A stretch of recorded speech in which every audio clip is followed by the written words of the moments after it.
NSG में भारत की entry में अड़ंगा डालने वाला चीन तो परमाणु तस्कर निकला।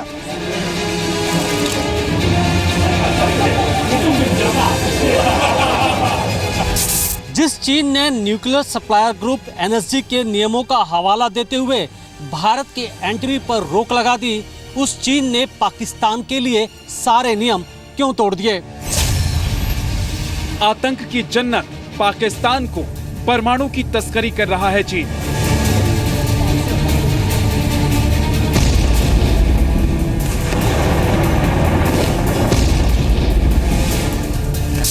एनएसजी का सदस्य होने के बाद भी चीन सभी नियम कायदे को ताक पर रखकर पाकिस्तान को परमाणु रिएक्टर्स दे रहा है।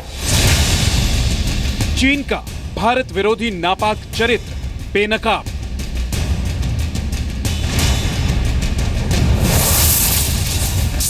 एक तरफ चीन जहां पाकिस्तान से दोस्ती की बात करता है, वहीं दूसरी तरफ आतंकवाद से लेकर के परमाणु हथियारों तक भारत के खिलाफ और वो पाकिस्तान के साथ खड़ा रहता है। लेकिन अब क्या करेगा हिंदुस्तान और क्या करेगी दुनिया जब हो चुका है चीन की परमाणु तस्करी का पर्दाफाश। नमस्कार, जी न्यूज पर आपके साथ मैं हूं अदिति त्यागी। रात के 8:30 बजे हैं और आज हम चाइना की परमाणु तस्करी का, जी हां सही सुना आपने, परमाणु तस्करी का पर्दाफाश करेंगे। साथ ही आपको बताएंगे कि जिस चाइना ने एनपीटी के नियम की दलील देकर न्यूक्लियर सप्लायर्स ग्रुप एनएसजी में भारत की एंट्री का विरोध किया था, वही चाइना पाकिस्तान के लिए एनपीटी के नियमों का उल्लंघन कर रहा है। एनपीटी के नियमों की अनदेखी कर चाइना पाकिस्तान को परमाणु रिएक्टर्स दे रहा है। इस समय आपको बता दें, चाइना के पास 35 परमाणु रिएक्टर सक्रिय हैं, वहीं 20 परमाणु रिएक्टर बन रहे हैं। वहीं पाकिस्तान के पास 3 परमाणु रिएक्टर चल रहे हैं और 3 बन रहे हैं। पाकिस्तान के लिए चाइना की परमाणु तस्करी से जुड़ी रिपोर्ट 55 साल पुरानी अंतर्राष्ट्रीय संस्था आर्म्स कंट्रोल एसोसिएशन ने जारी की है।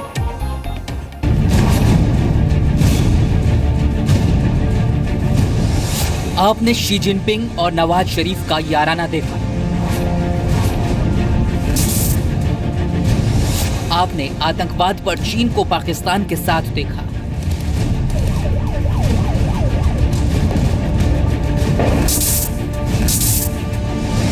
आपने एनएसजी में भारत के खिलाफ चीन की साजिश भी देखी। चाइना भारत की सदस्यता का विरोध नहीं कर रहा। चाइना क्राइटेरिया, प्रोसेस आदि की बात कर रहा है। लेकिन आज आप पाकिस्तान के लिए चीन के परमाणु तस्कर बनने का सबूत देखेंगे। पड़ोसी देशों में घुसपैठ और कब्जे की बुरी आदत से मजबूर चीन अब परमाणु तस्कर बन चुका है। सैन्य ताकत पर अमेरिका के बाद सबसे ज्यादा खर्च करने वाला चीन चोरी चोरी पाकिस्तान को परमाणु रिएक्टर्स दे रहा है। परमाणु अप्रसार की अंतर्राष्ट्रीय संस्था आर्म्स कंट्रोल एसोसिएशन की रिपोर्ट के मुताबिक साल 2004 में एनएसजी का सदस्य बनने के बाद से लेकर अब तक चीन पाकिस्तान को 6 परमाणु रिएक्टर्स दे चुका है। रिपोर्ट के मुताबिक पाकिस्तान को परमाणु रिएक्टर देकर चीन ने एनपीटी का उल्लंघन किया है। आर्म्स कंट्रोल एसोसिएशन ने अपनी रिपोर्ट में कहा है कि चीन एनपीटी के नियमों के खिलाफ जाकर के पाकिस्तान को न्यूक्लियर रिएक्टर्स दिए। चीन समेत दुनिया जानती है कि पाकिस्तान इन न्यूक्लियर रिएक्टर्स का इस्तेमाल ऊर्जा के लिए नहीं बल्कि तबाही के लिए करता है। पाकिस्तान को परमाणु रिएक्टर्स देने के पीछे चीन ने साल 2003 में पाकिस्तान के साथ हुई परमाणु डील का हवाला दिया है। साल 2003 में चीन एनएसजी का सदस्य नहीं था, लेकिन आर्म्स कंट्रोल एसोसिएशन के मुताबिक चीन एनएसजी का सदस्य बनने से पहले सिर्फ 2 परमाणु रिएक्टर की सप्लाई ही कर सकता है।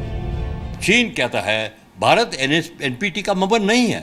एनपीटी 1970 में बंद हो गई थी और बाद में भी नहीं साइन किया, तो अब कैसे मेंबर बन सकता है? लेकिन पीछे उनका है कि अगर जो भारत बने, पाकिस्तान भी बने, तो इसलिए उन्होंने इनकार कर दिया एनएसजी में, क्योंकि वो एनएसजी के मेंबर है और एनपीटी के 5 मेंबर में से एक है। चीन की भारत विरोधी चाल का अंदाजा आप इस बात से लगा सकते हैं कि जब एनएसजी में भारत के शामिल होने की पूरी उम्मीद दिख रही थी, तब चीन ने एनपीटी का हवाला देकर भारत को एनएसजी में शामिल नहीं होने दिया। लेकिन उसी एनपीटी की धज्जियां उड़ाकर चोरी चोरी चुपके चुपके पाकिस्तान को परमाणु रिएक्टर्स बेचता रहा। चीन क्या करता है, वो उनको टेक्नोलॉजी देता है, उनको जहां अपना प्राइवेट काम चल रहा है उसमें उनको मदद कर देता है। अभी 8 सबमरीन बना रहे हैं कन्वेंशनल, जैसे हमारे स्कॉर्पिन है, क्योंकि हमारी किलो क्लास भी बहुत पुरानी हो गई है। लेकिन हमने सुना है और पाकिस्तान के रिसर्चर्स कहते हैं कि उनमें से कोई ना कोई सबमरीन परमाणु मिसाइल होगा, जैसे हमारी अरियान पे होने वाला है। आर्म्स कंट्रोल एसोसिएशन की रिपोर्ट में साफ साफ कहा गया है कि चीन ने पाकिस्तान के साथ चश्मा 3 परमाणु रिएक्टर के लिए करार किया जो एनपीटी के नियमों के खिलाफ है। चीन ने एनपीटी के नियमों को तोड़ा है। चीन एक ऐसे देश को परमाणु रिएक्टर दे रहा है जो IAEA यानी अंतर्राष्ट्रीय परमाणु ऊर्जा एजेंसी के मानकों पर खरा नहीं उतरता, क्योंकि पाकिस्तान का दागदार इतिहास इस बात का गवाह है कि परमाणु सामग्रियों का इस्तेमाल वो कभी अपनी ऊर्जा के लिए नहीं बल्कि परमाणु हथियारों का जखीरा बढ़ाने के लिए करता है। पाकिस्तान को तो दुनिया में कोई नहीं चाहेगा, क्योंकि वो उनकी जो न्यूक्लियर हिस्ट्री है वो बड़ी इररिस्पॉन्सिबल रही है। उन्होंने तो न्यूक्लियर टेक्नोलॉजी बेची है ईरान को, नॉर्थ कोरिया को, तो आपस में कोई मुकाबला नहीं। चीन के हक में है भारत को नीचा रखा जाए। भारत को नीचा रखने के लिए वो पाकिस्तान का इस्तेमाल करेंगे, क्योंकि पाकिस्तान ही वो समझते हैं एक ऐसा देश है जो नज़दीक है जो भारत के खिलाफ खड़ा हो सकता है। रिपोर्ट में चीन को साल 2000 में किए गए उसके वादे की याद दिलाई गई है, जिसमें उसने कहा था कि चीन किसी भी देश को बैलिस्टिक मिसाइल बनाने के लिए परमाणु सामग्री नहीं देगा। पाकिस्तान को परमाणु रिएक्टर्स देना मतलब परमाणु तस्करी करना है और दुनिया को तबाही के गर्त में धकेलना है। क्या अंतर्राष्ट्रीय समुदाय चीन की इस खतरनाक साजिश पर कोई कार्रवाई करेगा? मनीष शुक्ला के साथ ब्यूरो रिपोर्ट, जी मीडिया। आपको यहाँ बता दें कि परमाणु हथियारों पर रोक लगाने के लिए साल 1970 में न्यूक्लियर नॉन प्रोलिफरेशन ट्रीटी यानी एनपीटी बनाई गई। एनपीटी यानी परमाणु अप्रसार संधि हिंदी में अगर कहें तो। भारत ने एनपीटी पर अब तक हस्ताक्षर नहीं किए हैं। बावजूद इसके भारत चाइना और पाकिस्तान की तरह परमाणु तस्करी नहीं करता।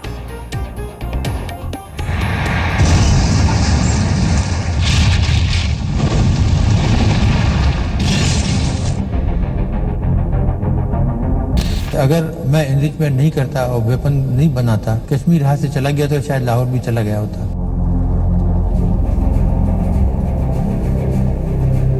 ये बच्चों के खेलने की चीज नहीं।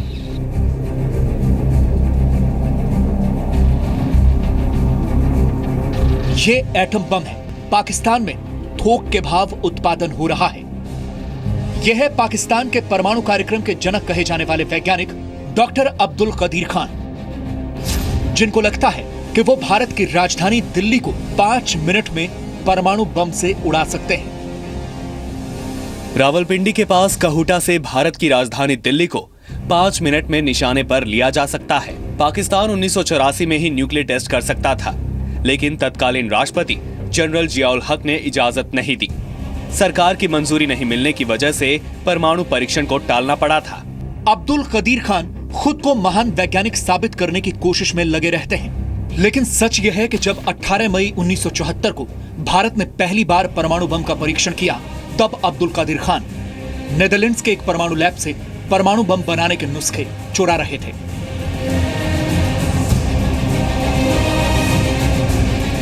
दरअसल अब्दुल कदीर खान वैज्ञानिक का चोला पहनकर पाकिस्तान की खुफिया एजेंसी ISI के लिए जासूसी का काम कर रहे थे, जिसका मकसद था नेदरलैंड्स की यूरेनको लैब से सेंट्रीफ्यूज बनाने का तरीका चुराना।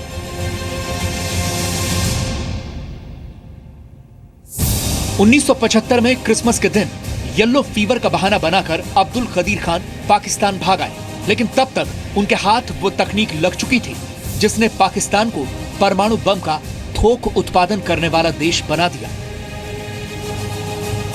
आज तक पाकिस्तान में कोई ऐसा शख्स नहीं है जिसको ये शक हो कि ये काम मैंने नहीं किया, वो फॉरेनर्स हों या लोकल हों।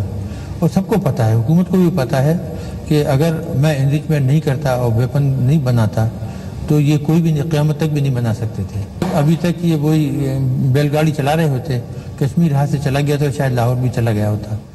वैसे चोर की एक आदत होती है कि वो चोरी का माल बहुत दिनों तक अपने पास नहीं रख पाता।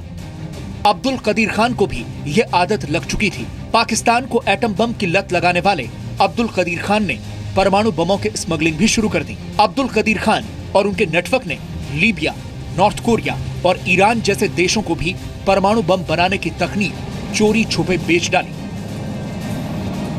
The investigation has established that many of the reported activities did occur and that these were inevitably initiated at my behest.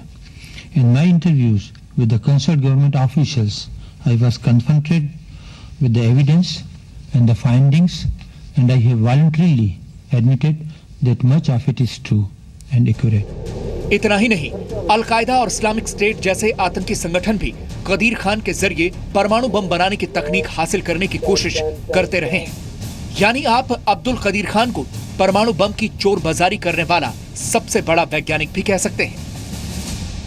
Unfortunately ये ऐसी एक स्टोरी है कि एक आदमी, एक शख्स है जो पाकिस्तान का हीरो, मेरा भी हीरो था, ठीक है, लेकिन उसके बाद जो किया उन्होंने पाकिस्तान को बहुत नुकसान पहुंचाया। अब वो टीवी पे 1000 किताब लिखकर मुझे ब्लेम कर रहे हैं, ये छोड़ें, अभी इसके ऊपर क्या बात करे आदमी, बहुत नुकसान पहुंचाया इन्होंने, यही मैं कह सकता हूँ। और सबसे ज़्यादा एम्बैरेसिंग मोमेंट अगर मेरे पास था वो यही था कि मैं कह रहा हूँ कि हमारी कोई नहीं प्रोलिफरेशन, हमने कंट्रोल में किया हुआ है वो, और सामने अगर आदमी कोई तस्वीरें दे दे और सिग्नेचर्स वाले की ये देखो क्या हो रहा है, तो आदमी को, मैं तो 2-3 मिनट तो मैं उन तस्वीरों को देख रहा था। असल में मैं सोच रहा था, मुझे थोड़ा बहुत पसीना भी आ रहा था कि मैं इसको अभी मैंने जवाब क्या देना है, मैं ये सोच रहा था, ऐसे ही तस्वीरों को देख रहा था।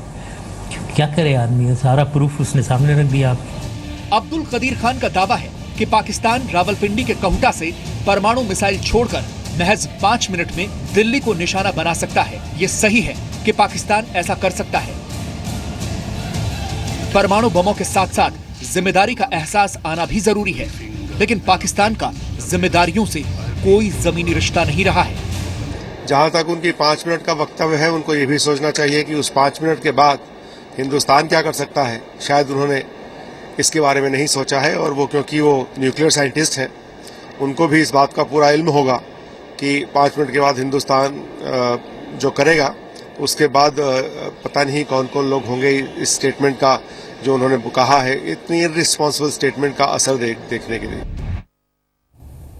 और भूले नहीं, जिम्मेदारी का एहसास पाकिस्तान के साथ साथ चाइना को होना भी जरूरी है, क्योंकि चाइना परमाणु तस्करी कर रहा है।